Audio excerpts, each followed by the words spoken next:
আজ হবে রুই মাছের মাথা দিয়ে বাঁধাকপি। এমনকি কাতলা মাছের মাথা দিয়ে বাঁধাকপি করলেও স্বাদ কিন্তু প্রায় একই থাকে।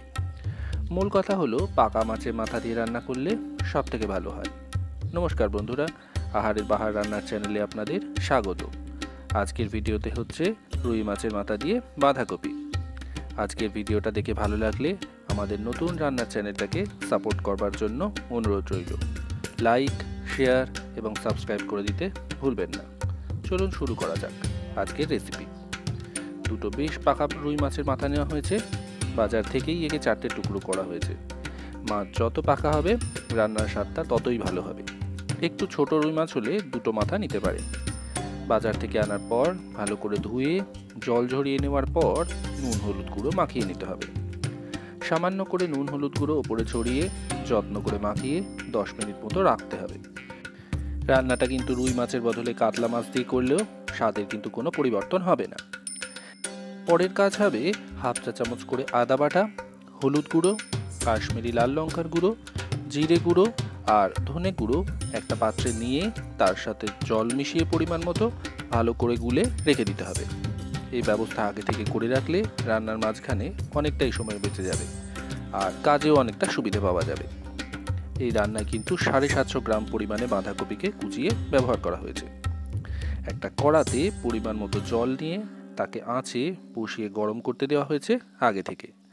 জলটা যখন হালকা গরম হয়ে আসবে তখন এতে হাফ চা চামচ লবণ মিশিয়ে ঢেলে দিতে হবে এই রান্নার মূল উপকরণ বাঁধাকপি। বাঁধাকপিটা ভালো করে কুচিয়ে যত্ন করে ধুয়ে নিয়ে জল ঝরতে রাখা ছিল। তারপর গরম জলে ঢেলে চাপা দিয়ে 8-10 মিনিট মতো সময় অপেক্ষা করতে হবে। আঁচটা এই সময় কম অবস্থায় থাকবে। সব থেকে ভালো হয় যদি মিনিট 5 পর একবার ঢাকা খুলে সবটা ওপর নিচ নাড়াচাড়া করে দেওয়া যায়, তাহলে সব অংশটা ভালোভাবে সিদ্ধ হবার সুযোগ পাবে। এবার রান্নাতে ঢুকতে হবে। তার জন্য আঁচে কড়া বসিয়ে তার মধ্যে নিতে হবে পরিমাণ মতো সর্ষের তেল। এই তেলে প্রথমে আলু ভাজা হবে, তারপর মাছের মাথার টুকরোগুলো ভাজতে হবে, তারপর মূল রান্নাটা করতে হবে। সুতরাং তেলটা পরিমাণ বুঝে নেওয়াই ভালো। বড় মাপের দুটো আলুকে মাঝারি মাপের ডুমো করে কেটে নিতে হবে। তেলে ছাড়ার আগে সামান্য লবণ দিয়ে নিতে হবে তেলে, আর আলুগুলো তেলে ছেড়ে সামান্য হলুদ গুঁড়ো ছড়িয়ে দিতে হবে। মিনিট 3-4 মাঝারি থেকে হাই ফ্লেমে আঁচটা রেখে ভেজে নেওয়ার পর এগুলোকে তেল ঝরিয়ে তুলে নিতে হবে। নেক্সট এবার মাছের মাথার টুকরোগুলো তেলে ছেড়ে ভাজতে হবে। একটা পিঠ ভাজা হওয়ার জন্য অপেক্ষা করে উল্টে দিয়ে দুই পিঠকেই একটু যত্ন করে ভেজে নেওয়ার পর তেল ঝরিয়ে এগুলোকে তুলে নিতে হবে। একটা কথা, বাঁধাকপিটা সিদ্ধ হওয়ার পর যদি আঁচ বন্ধ করে চাপা দিয়ে গরম জলের মধ্যেই আরও কিছুক্ষণ রেখে দেওয়া যায় তাহলে কিন্তু বাঁধাকপিটা ভালোভাবে সিদ্ধ হয়ে গিয়ে আরও নরম হয়ে যাবে। এবার মূল রান্নার জন্য আঁচটা কমিয়ে দিয়ে তার মধ্যে গোটা মশলা ফোড়ন দিতে হবে। লাগবে হাফ চা চামচ গোটা জিরে, একটা ফাটানো শুকনো লঙ্কা, দুটো তেজপাতা। তারপর আঁচটা কম অবস্থাতেই রেখে একে মিনিট খানেক মতো ভেজে নিতে হবে যাতে গোটা মশলার গন্ধটা বেরিয়ে আসে। তারপর মেশাতে হবে রসুন আর পেঁয়াজ কুচি। 6-8 কোয়া রসুন লাগবে, দুটো মাঝারি মাপের পেঁয়াজ দিতে হবে।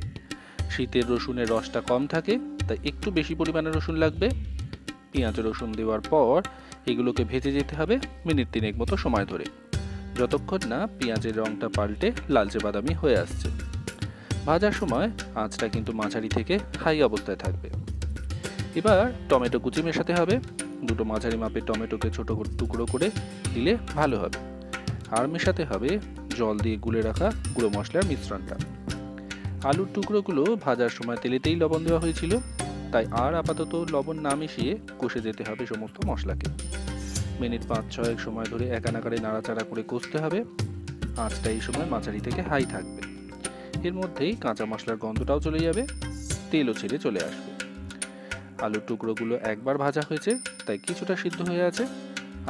আবার আলু সিদ্ধ হতে একটু বেশিই সময় লাগে, তাই মশলাটা ঠিকঠাকভাবে কষা হয়ে যাওয়ার পর প্রথমে ভাজা আলুর টুকরোগুলো, তারপরে সিদ্ধ করে জল ঝরিয়ে রাখা বাঁধাকপিটা মেশাতে হবে। আর মেশাতে হবে কড়াইশুঁটি। কড়াইশুঁটি বা মাছের মাথা যেটা মেশাবেন সেটা কিন্তু পরিমাণটা ফিক্সড কিছু নয়, কম বেশি কিন্তু মেশানো যেতেই পারে। আর আলাদা করে ভেজে তরকারিতে দিলে গাটা কিন্তু কড়াইশুঁটির কুঁচকে যায়, তাই সরাসরি কাঁচা অবস্থায় মেশালেই ভালো হয়। এদিকে রান্নায় বাঁধাকপি মেশানোর পর ভালো করে উপর নিচ মিশিয়ে দিয়ে হাফ চা চামচ লবণ, স্বাদ মতো চিনি আর ভেজে রাখা মাছের মাথাটা দিয়ে দিতে হবে। মাছের মাথার টুকরোগুলোকে আরও ভেঙে টুকরো করে দিলে ভালো হয়। তবে নুন চিনি দেওয়ার পর একবার নাড়াচাড়া করে দিতে হবে উপরে নিচে, কিন্তু মাছের মাথার টুকরোগুলো উপরে সাজিয়ে রাখা অবস্থাতেই চাপা দিয়ে কম আঁচে মিনিট 10 সময় অপেক্ষা করতে হবে। আর মাঝে 5 মিনিট পর ঢাকাটা খুলে নাড়াচাড়া করে দিলে দেখবেন মাছের মাথার টুকরোগুলো অনেকটাই নরম হয়ে গেছে, যার ফলে মেশাতে অনেকটাই সুবিধা পাওয়া যাবে। বাঁধাকপি রান্না করলে এর থেকে বেশ খানিকটা জল ছাড়ে, সেই জলেই রান্নাটা হবে। 10 মিনিট চাপা দিয়ে রান্না করলে আলুগুলো ভালোভাবে সিদ্ধ হয়ে যাবে। 10 মিনিট পর ঢাকা খুলে আঁচ বাড়িয়ে নাড়াচাড়া করতে থাকলে এক্সট্রা জলটাও মরে যাবে, আর আলুগুলো ঘাঁটাঘাঁটি হয়ে গেলে ঘন্টটা বেশ মাখো মাখো হবে। সব শেষে মেশাতে হবে হাফ চা চামচ গরম মশলা গুঁড়ো আর পরিমাণ মতো ধনেপাতা কুচো। তারপর যত্ন করে উপর নিচ মিশিয়ে নিয়ে আঁচটা বন্ধ করে মিনিট 10 স্ট্যান্ডিং টাইমে রাখার পরে পরিবেশন করা যেতে পারে। কমেন্ট করে কিন্তু জানাতে ভুলবেন না কেমন লাগলো রুই মাছের মাথা দিয়ে বাঁধাকপি।